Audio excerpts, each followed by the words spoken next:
Paris Hilton would have no place in the church living like she lives. Or the Kardashians, or folks that really do nothing but live on the cult of personality. That's what they do. It's a sad way to live. You can apparently make it doing that in the world because the world is drawn to that. But is the church to be drawn to that? No. The church is not to be setting their minds on high things, but they should be hanging out with the humble. Living sacrifices don't set their minds, the ones that have been renewed, verse 2, on high things. The words mean the prominent, the positional, the honorable, the fellow who, everyone wants to get near. Instead, the living sacrifices do what is rare, even amongst the redeemed. They hang out with the lowly, the guy that no one recognizes, the meek, the unknown, the simple. I didn't see Jesus teaching the disciples there was an upper crust in the body of Christ. Because there isn't one. There isn't one. There's no aristocracy. There's no elitism. Jesus one time, telling one of the stories, said in Luke 14 to the guys, look, if you're going to go to a dinner or a supper, don't ask your friends or brothers or relatives or rich neighbors. They'll probably ask you out again, and they'll pay for the dinner next time. Invite the folks who can't pay. Take them to dinner. Feed them. Bless them. And then you'll be repaid at the resurrection of the just. That's quite a distinction from the way the world operates. And it gets into the church just as much. It's certainly, if we have concerts here with well-known people, and I won't name any names, but if they're well-known, we will find people coming to church to sit in the first 3 rows that we never see during the week, let alone in the first 3 rows.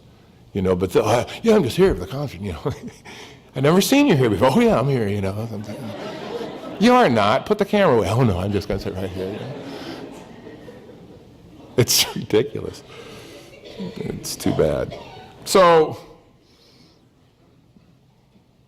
I hope I didn't make anybody mad now.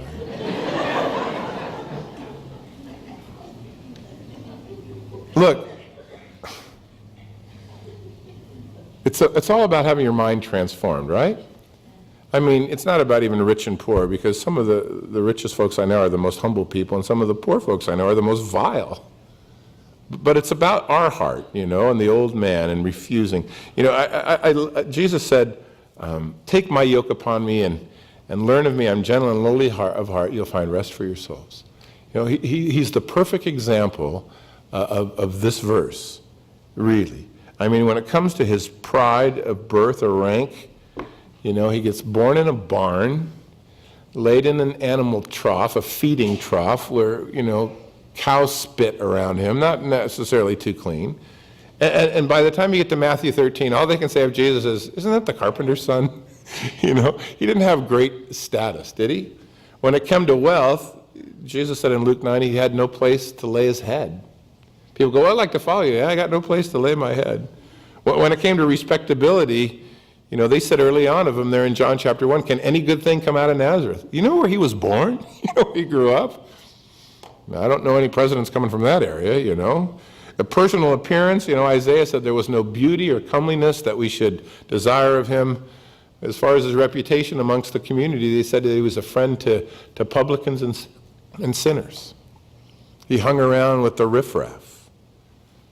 In John 7, they said of his learning, how does this man know these letters having never learned?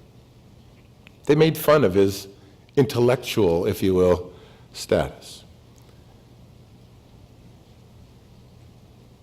And he wasn't really looking to rule, He said, I'm among you as one who serves. But he was despised and rejected of men. He didn't brag about his ability. Here's what he said, I can do only those things. I do nothing of myself, but only what the Father tells me.